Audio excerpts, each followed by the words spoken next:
Welcome to another edition of What Barrie's Talking About from Barrie 360. I'm Dan Blakely. On this week's program, a Stroud teenager, a singer-songwriter, is back with a new song and has a date soon at a renowned Toronto club. The Barrie Baycats were looking good in their first week of the Inter-County Baseball League season. We look back and look ahead, and Gussapalooza returns to Cookstown this fall, a chance for dozens of lesser-known musicians to showcase their talent. We'll get an update. But first, where do we sit with a new performing arts center, a PAC for the city? The W.A. Fischer Auditorium at Central Collegiate is long gone. Hariri Pontarini Architects in Toronto proposing more than just a performance hall. It's designed what it calls a cultural hub. Barrie 360's Ian MacLennan gets the script from architect Siamak Hariri. You were brought on by the city of Barrie as consultants to review what was proposed by a task force about a performing arts center. You came back with something different, though, and I'm wondering if you could let our audience know what is it that you're recommending that might outperform this performing arts center, so to speak? Well, you're now into parsing language and words. I just want to say that, almost 20 years ago, we did your art center, the McLaren Art Center. And now, is that a cultural hub or is that a museum? It's both. And so what we propose is not that different, is that you take what you have, but you make it so that it becomes a hangout, it becomes flexible, it deals with bringing the community together. It's really important. And frankly, I think William Moore, who was the director at the time, was way ahead of the game. This is now absolutely part of any cultural project that we're doing, which is that you have to have it embrace diversity, not just be a token gesture to diversity, but you need to embrace it. You need to be open. You need to be able to say young people need to be able to hang out. And you should have seen the wonderful sessions we had. The young people said, this is exactly what we need. We need spaces where we can come and be part of and hang around with performing artists. And you need to do what these used to do before, which is you need to be able to buy a ticket and see a great show. So it's not like it's a thing versus a thing. It's a thing plus a thing. So what you say is don't get too caught up in those words. It's totally wrong. And if you speak to William Moore, he'll tell you, I saw this 20 years ago. I wanted parents that come to take their kids to children's classes to be able to hang around there. And so we walk in, you get what's effectively a home. You know the McLaren, right? Mm-hmm. You get a home, and then you get food, and then you can go upstairs, and just like any other good museum, you get lots and lots of places for good art. But it's not just your typical museum.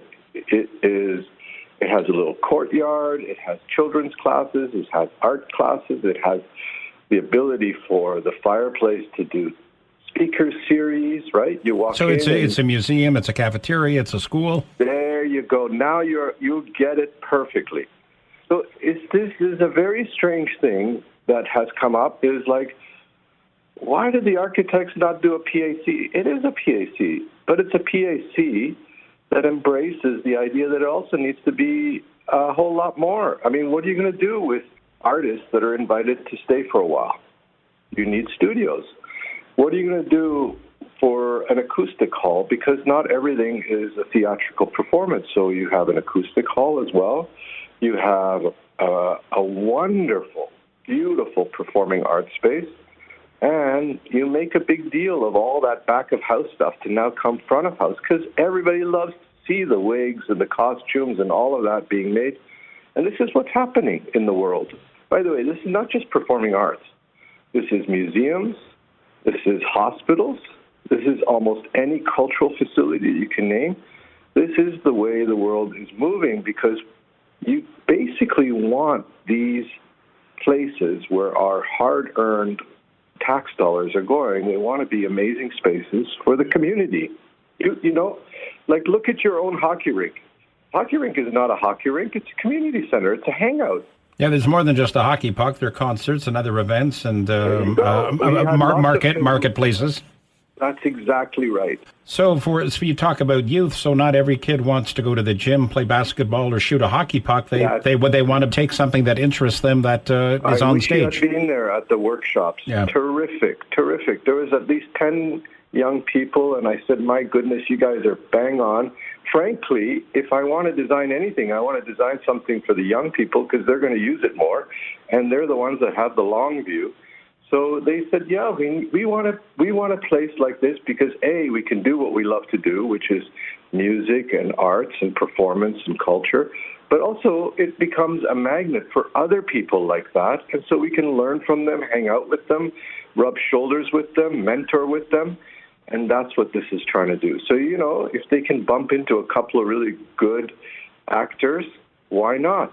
You get embraced and you get taken under someone's wing, maybe. That's what you want. In terms of cost, what's the next role for the organization for you? Well, I think what we need to do is now, what I loved about what we did, and the mayor was so helpful, and the councillors, I think what we need to do is listen as architects. We need to engage more. We need to hear what we did, which was terrific, with the young people saying, we want this, we want that. Take it to a next level of design, and then if everybody finds that this is the right thing, then we start putting some numbers to it. But we don't still know what the what is. So you don't get to the how until you get to the what. And it'll be up to council to make that decision in terms of what's in front of them and what they want or what Absolutely. They think the city wants anyway. Absolutely. But I think probably council wants to make sure that we did more listening than talking, and that's, I think, what we want to do. So we like to listen, then we like to draw, then we like to listen, and then what we do is then we get to somewhere where people get excited and they feel like we got a bit of magic in it, and then we put some numbers around that. Probably we need to tighten it up after that and come to the right number, and then it goes all in front of council. They feel like we listened, we engaged, we came up with something that everybody loves, or hopefully most people love. And that's the process we've been through with your city many times. Still a long way to go with this. Stay tuned.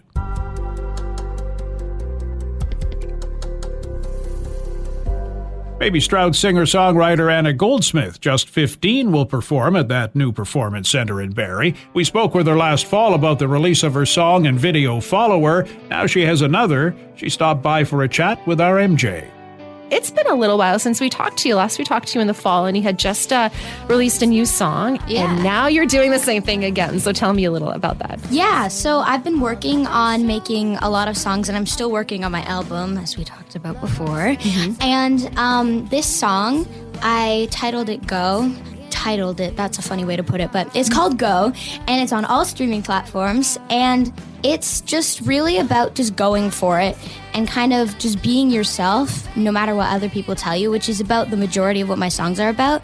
But particularly there's lyrics in it, and one of them is 3, 2, 1, literally just numbers, because whenever I'm nervous to go to talk to somebody, I always just in the back of my head I go 3, 2, 1. And then I just get up and do it, and it helps me make new friends and just talk to people. That's a really helpful idea, because it's almost like just like taking a breath and then just like showtime sort of thing. Basically. And that's what I do with performances too sometimes, because when I get really nervous, and I do get really nervous because everybody gets nervous about these kinds of things, I just tell myself, you're not nervous, 3, 2, 1, and then I literally just walk on the stage. I'm like, go for it. That's great advice for especially kids your age. You guys, honestly, you guys seem to have like so much more confidence than I did, say, at that age. But when talking to your friends and your peers, are you noticing that they do have confidence, or they're just sort of like being able fake it or make it kind of thing? I feel like a lot of the time with teenagers, it's like fake it or make it kind of thing. I feel like having confidence is like really difficult because some people just kind of have it, and some people it takes a long time for it to build. And so I think that everybody kind of figure out their own way how to gain their confidence. And so I think like sometimes you're faking it, but in the end you're learning how to be confident, you know? Yeah, for sure. Well, tell me a little bit about the process of the new song. You've collaborated with someone that you've collaborated with before in order to make this happen. Yeah, I collaborate with Blue and Purple Records. And so what happens is I get sent a track and I write my own lyrics and we like make the song and then I send feedback and things like that and we figure it out together.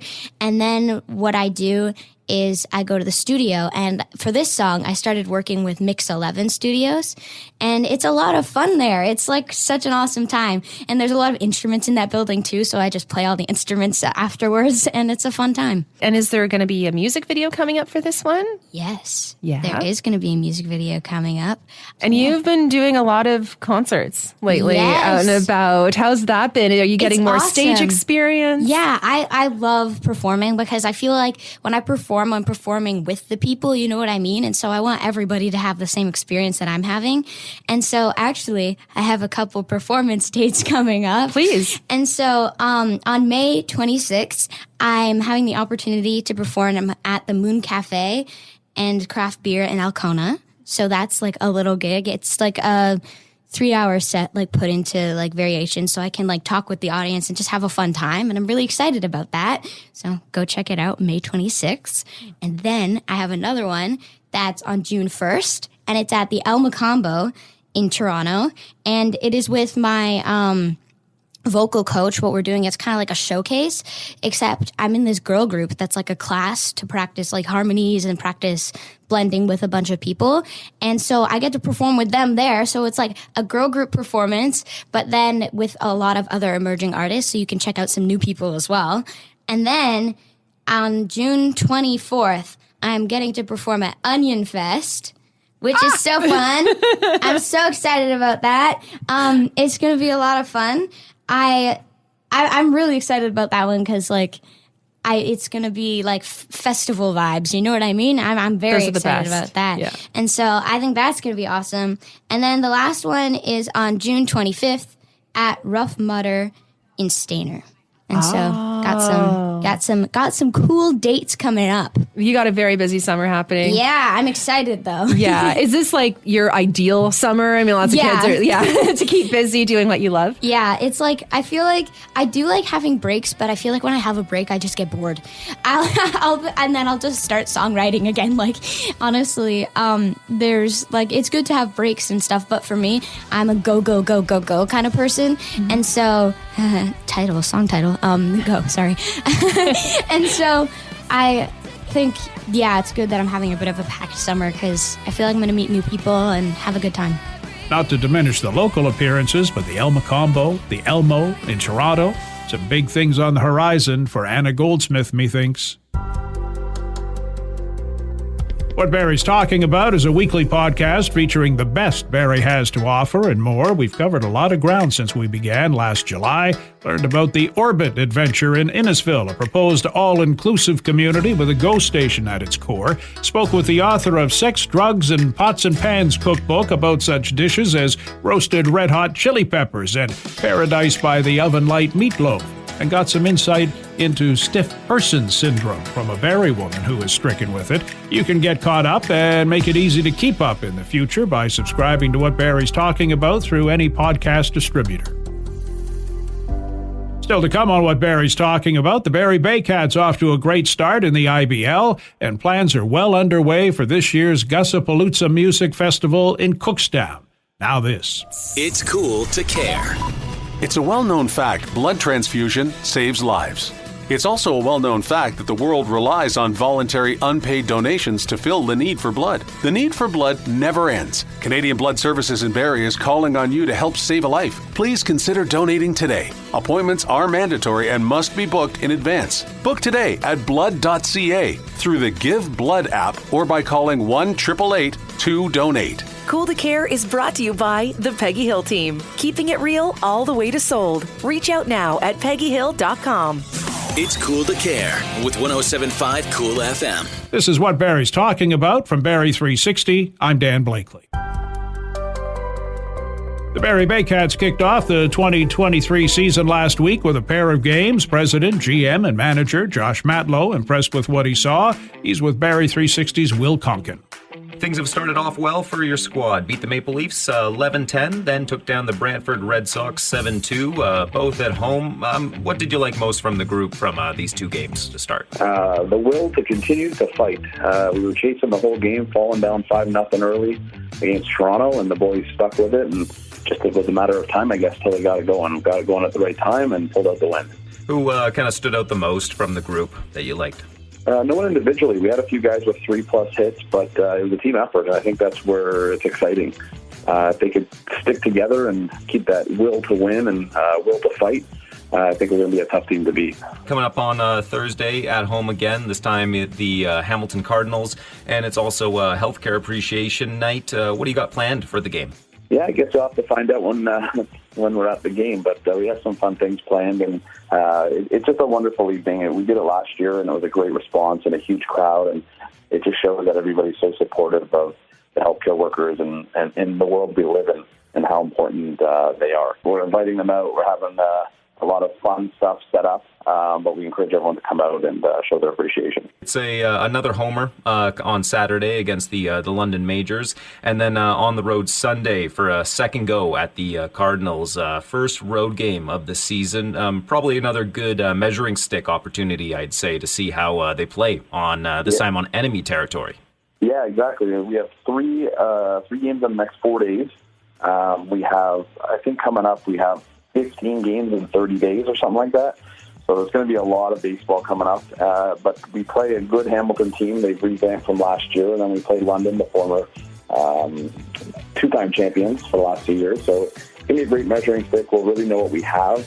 We have a lot of guys, but we're trying to get them all in and see what we have moving forward so that the best players will play.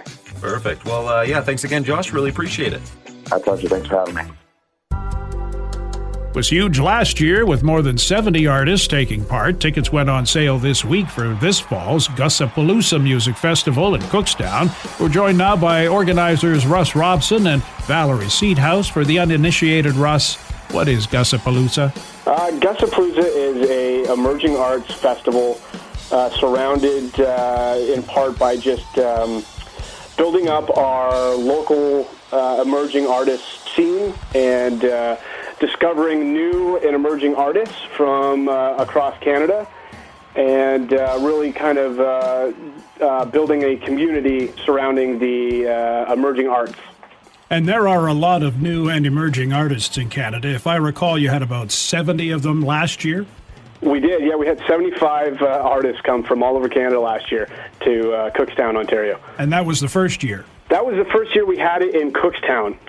It started before then. It was our first big year last year. Where was it before Cookstown? Before Cookstown, we held it in Holland Landing, Ontario. It was more of on some private property. It went from 5 acres, so we started in 2017 on a 5-acre lot, and it outgrew that location. And then we moved to Cookstown onto 48 acres now. So it's a huge, huge undertaking and obviously a big calling for it. It is, yes. It's been so rewarding, and it's basically it started off as kind of a backyard party for a couple traveling local emerging bands. And everybody got together on a Friday night. We made a stage out of a pickup truck and a few Raptors, and so many bands showed up that it lasted for 3 days.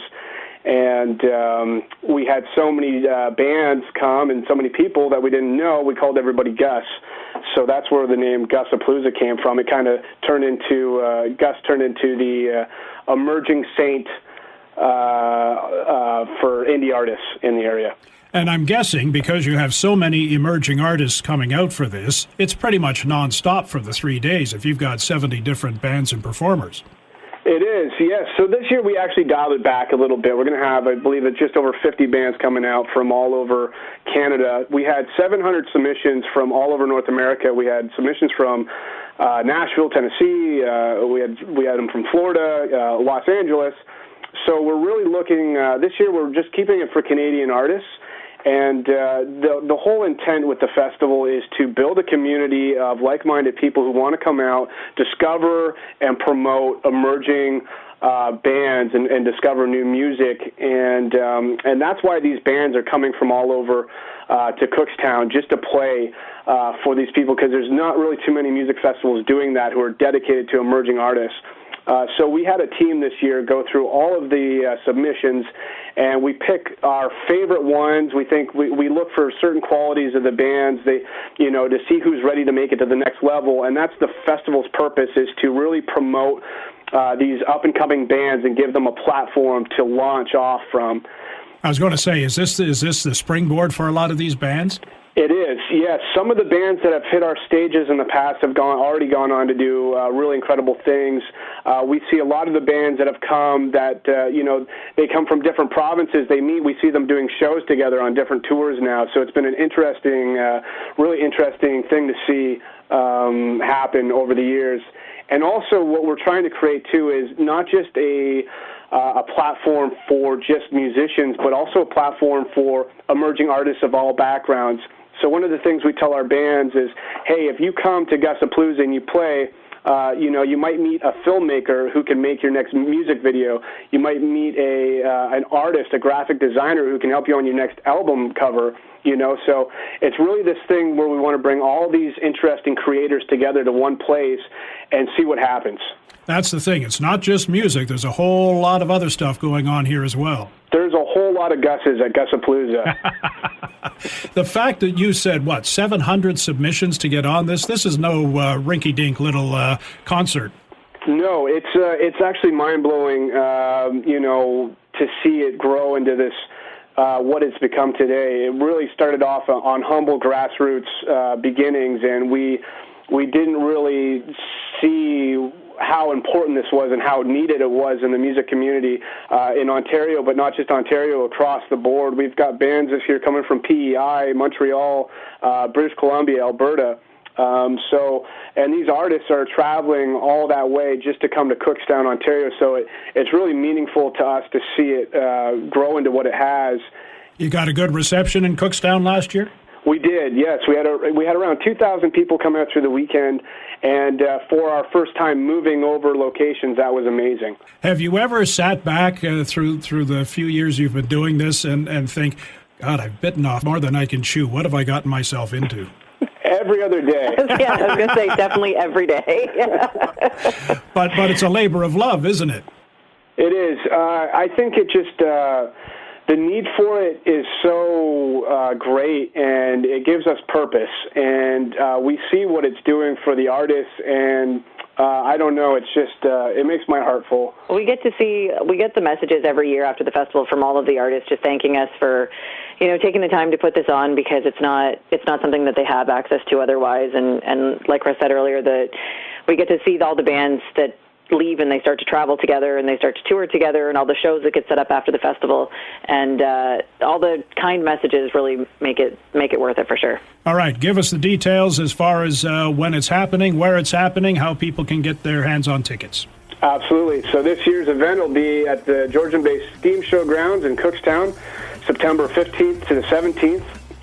You can get your tickets at Gussapalooza.com. That's the main website, or at Tixer.com. Appreciate the time, guys. Thank you so much. Good luck with the festival. I'm sure we'll be talking in between now and then, and hopefully we can have a chat with your grand winner again this year. Sounds great. Thanks so much. Thanks so much, Dan. And that's our program for this week. Thanks to Ian, MJ, and Will for their input, Matt Ladder for his technical expertise, and to you for listening. If you like what you've heard, please subscribe to What Barrie's Talking About, rate it, review it. You can also keep up with What Barrie's Talking About on Facebook and Twitter at Barrie360, on our website, Barrie360.com, and through our daily Kickstart podcast. I'm Dan Blakely. Hope you'll join us again next week.